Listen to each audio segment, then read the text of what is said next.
Hey everybody, how's it going? Today I thought I would discuss something that I think Apple did that is a good thing. What they did is they cut the App Store fee in half for developers that are making less than $1 million in gross revenue. I think this is a good thing. It's a good positive change. So for those of you who are not aware, whether you're dealing with Apple and iOS or whether you're dealing with Android in the Play Store, you used to have to, if you're a developer, pay 30% anytime someone purchases your app. So if someone spends $5 in the store for your app, the Google or Apple would get $1.50 if my morning math is correct. This is something that pissed off a lot of people, particularly on the Apple side more than the Android side, because on the Apple side, you can't install an app on an iPhone unless you either jailbreak the phone or get it from the App Store. So if you just have an iPhone you bought from the Apple Store and you want to install an app, you need to purchase it from the App Store. And if a developer wishes to sell you the app through the App Store, they need to not only pay a 30% fee, but they also need to pay a 30% fee anytime you make an in-app purchase, which is something that many developers consider to be egregious. If you think back even 20, 25 years ago, it's not like computer companies were not greedy back then. It's not like Bill Gates was an altruistic person as the CEO of Microsoft. These companies were run in a greedy fashion, and they always have been.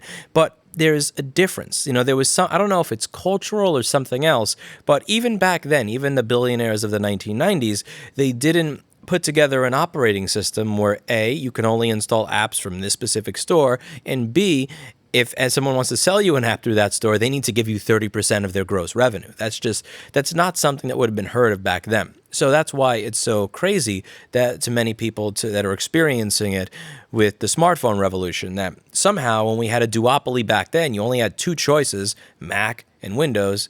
I can hear the Linux people screaming. But again, if you are doing professional video production for movies or certain business work, there was probably software that you could not run on Linux. Okay, I know, just give me that. So you had pretty much the two choices of Mac and Windows back then, yet even though there were only two choices, they didn't both come together and say, here's a way that we're going to gouge developers who want to utilize our platform. Yet that is something that has happened with Apple and Google. Now, what they're doing here is they're cutting it in half, which again is a step in the right direction. I think it's something that Apple should be congratulated for, and I'll explain why. So if you look over here, someone said if you're a developer making $1 million, Apple is still asking to be paid $150,000 just to process payments on the monopoly computing platform. That's obscene.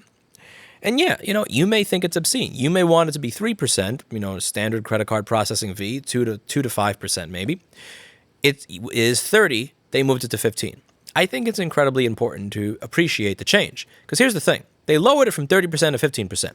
You hated them at 30%. If they lower it to 15% and they still have the hate, but they have less profit, what's the point of not just going back to 30%? If they're lowering it solely to try and appease some of the hate that they're getting, but the hate is still coming in, if you're going to hate me, might as well go back to making the money I was before, And again, it's not like you have a considerable choice here. You go over to Android and there's the same 30%. And as some research has shown in the past, people who use Apple products are often willing to shop a little bit less based on price. They're not searching by lowest price. So you're going to be not only are you going to be getting customers who are willing to typically spend more money, but on iOS, you will pay a lower fee than you will on the Play Store, where the customers are probably willing to spend less money. I say this as an Android user myself. This is a step in the right direction. So I think anytime a company makes a step in the right direction or does something in the direction that you think is a good one, you should reward them and let them know that they did a good thing. Because again, if they're going to make less money and get the same amount of hate, there's really no incentive structure there for them to not go back to where they were before. And even I'm willing to do this. When Apple came out with the IRP program, before the details came out, before I was made aware that the program was completely useless to repair shops that want to run a successful business, before I realized it would not get me access to anything that I actually need, I said, thank you, Apple. Congratulations for doing a good thing. Apple helps us. Thank you. It doesn't matter. It doesn't matter what past baggage there is. The moment they do something good, congratulate them. It's true with virtually anything. Even if you're dating someone and you want them to go and you want them to be here with something, and they're here, and they go from here to here, say thank you. Give them a hug. I really appreciate what you did. Thank you so much. Even if they're moved from here to here and you want them to be here, you should just Like, it's just basic stuff. Just reinforce good behavior in the people that you're working with, or the people that you have in your life, or the companies you have in your life, so that they are encouraged to continue moving forward. It's a sensible thing to do. And this here, I think, is something where they should be congratulated for moving in the right direction. Now, he says over here, what do you want from Apple? Simple. The choice to use a different payment processor so we could have competition. I agree with that. And the right to tell customers that our software is for sale without linguistic contortions. So people who are unaware of the whole linguistic contortions thing may not realize that Apple has say over what it is that you say inside of the application, which again is getting into that controlling territory, which makes me not comfortable with Apple in general. They want to control what you can say inside the app. So, for instance, this was a controversy with Facebook a few months back. Facebook wanted to have this feature where small businesses could stream, and when they would stream video, people could donate. And when people donated, all of that money went to the small business to try to help small businesses that couldn't open because of the lockdown. However, Apple takes 30% cut of all in-app payments. So, if you give $100 to a business and the business only receives $70, you're probably going to go, what the fuck? Facebook stole my $30. I thought this was a charity. They're doing this for profit. Pick up your pitchfork and toss it at Mark Zuckerberg. Mark Zuckerberg, not wanting a pitchfork in the eye, said, let me put a notice in the bottom of here that says Apple is going to take 30% of these donations, because when people realize that all of their money is not going to the business that they were giving to charitably, they're going to be mad. So let's make sure they're mad at the proper party. Apple, who's taking the money, not us. And Apple declined Facebook the ability to put that in the app. And I think that's kind of screwed up. I understand what they're talking about. I assure you, I would prefer that they allow you to use your own payment processor. I would prefer that these restrictions not exist. But again, if you want a company to be here, they're here, and they moved here, yeah, we're still going to try to drag them here, but you got to be happy they went from here to here. And the other thing that I thought was interesting here, the 2 points that I really take away from this are the first one, obviously, which is that I think the culture of greed is changing. Because again, even 20 to 25 years ago, Bill Gates was a ruthless businessman, a ruthless billionaire businessman.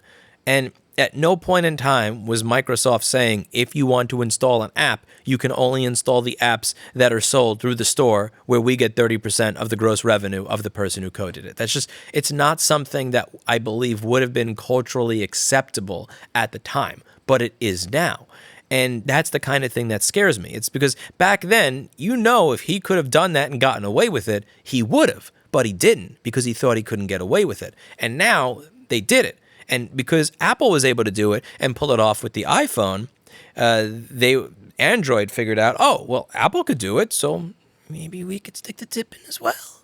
And once Google had the tip in, they shoved the whole shaft in. And again, with Google, you have a 30% fee to be able to use their store. So that is, it's just weird how consumers have slowly allowed this to happen by not pushing back against it. And things that would have been considered absolutely insane 20 or 25 years ago are considered totally commonplace. And the reason this bothers me is because everybody likes to say that mobile is increasing in market share way faster than desktop PCs. People are buying these way more than they're buying desktop PCs. This is where all the growth is. I don't like the idea that the computing platform, where supposedly all of the large growth is the computing platform where there's less and less freedom, and we're accepting it. That's the crazy part of this. It's not like someone put a gun to our head and said, you need to use an Android phone or an iPhone. When I bought my first smartphone, it was the BlackBerry 8703 or the BlackBerry 8330, I forget. I don't even know if I could really call an 8703E a smartphone, but let's say the 8330. Back then, you had Palm. Nokia sold some stuff with it, like they think that the N900 or so that had an interesting operating system with it. You had Microsoft Windows Phone. You had the BlackBerry. You had iPhone. You had Android. So you had pretty much 6 choices, at the very least off the top of my head, probably more. A lot of those went away. Palm, I can't remember the last time I saw a Palm. Microsoft Windows Phone, that is no longer supported with updates at all. You can't buy new ones, I don't believe. BlackBerry OS, I don't know where that. I haven't seen a BlackBerry, with running their OS, not just a modified version of Android, in a long time. Nokia's OS, Palm OS, like this stuff it's all kind of gone. I remember having a BlackBerry, and I remember choosing to not have a BlackBerry anymore because it was horrible. I liked the unified inbox. I thought the unified inbox was awesome. Even with notifications on Android, it's just not the same as having everything in an inbox that I can see even after I clear the most recent notifications. But I also remember when there was a bug or it would crash or do something stupid, the universal fix on crackberry.com on the forum was take the battery out, put it back in, and wait 6 minutes and 40 seconds for it to boot again, because that's how long it took. I remember sitting there, and one time I actually counted because I needed it for something. I'm like, let me just time it, see how long this takes. It takes 6 minutes and 40 seconds to boot every time it froze. And I decided, screw this. I'm tired of the lag. I'm tired of the bugs. I'm going to use something else. And other people clearly did the same because they lost a lot of market share. People stopped using the Windows Phone. And it's not because Microsoft did not have the resources to put in a Windows Phone. It's not like Windows Phone was the Pine Phone, was the underdog that didn't have a budget. They had the full backing of Microsoft, and they still completely failed. They had the full financial resources of Microsoft, the programming resources of Microsoft, the marketing arm of Microsoft, and they still failed to get any market share. Consumers chose these two choices. So it's not like someone put a gun to our head and said, you need to buy an Android or a device or an iPhone. We naturally chose that these two are the ones that we would like to use. Many people wanted Android, many people wanted an iPhone. Fewer and fewer people wanted a BlackBerry, a Palm, Nokia, or a Windows Phone. So we're stuck here as a result of the choices that we've made. But the point that really sticks out to me is when he keeps saying monopoly, when he says monopoly payments. Monopoly platform can't mean monopoly payments. The part that just continues to depress me is that, again, 20 years ago, when there were only those two platforms, you didn't have this. You didn't have this thing where Microsoft said, A, you can't install applications unless they come from this specific place, and B, applications that come from this specific place, we're going to charge the developer 30%. It just didn't exist. It was unconscionable to do something like that. So the question then is really, what do you do from here? I tried an alternative a few months ago. I tried something called the Pine Phone. I was really excited about it. I feel very, very bad and guilty that I have not had the free time to try out more features of the Pine Phone so that I could, or try out other operating systems with it. But I tried it out, and I think the UBports developer was screaming and pulling his hair out in my chat. You can fast forward past the point where I charged it, the phone on my power supply, to me just trying to use it for an hour. And after an hour of trying to use that, I would damn near pay the 30% fee out of pocket for the developers if I could go back to something that I could use. But I think that the real takeaway here is just to kind of notice how in politics you have an Overton window, and I think the Overton window when it comes to freedom, when it comes to newer methods of computing, is just shifting further and further away from freedom as time goes on. But also that we have really, as consumers, have allowed it and in some ways almost even asked for it. I still think that it's a good thing that Apple is moving towards having a lower fee. I think that they should be pat on the back and congratulated in some way for doing this. Because again, if you just say, I can't believe you did this, I can't believe it's still 15%, that's way too high, it's ridiculous, you suck. There's really no reason for them to not just say, okay, fine, you hate us anyway, fuck you, we're just going to raise it back up to 30% again. You never know. If they keep it at 15%, and they keep it at 15% as a result of people saying that's a step in the right direction, it may force Android to lower their fee as well. And if Android lowers their fee, maybe they'll lower even more than Apple. And then we'll have a bidding war. And then we'll actually get, that whole free market competition thing that we hear so much about that I would like to see more of. Let me know what you think in the comments down below. Do you think Apple should be lambasted for having a 15% fee, or do you think that they should be congratulated for moving in the right direction and lowering the fee to something that's closer to reasonable? You let me know. I think it's a good thing. I think that they should be congratulated for it, and I look forward to reading the quality YouTube comments. See you all in the next video.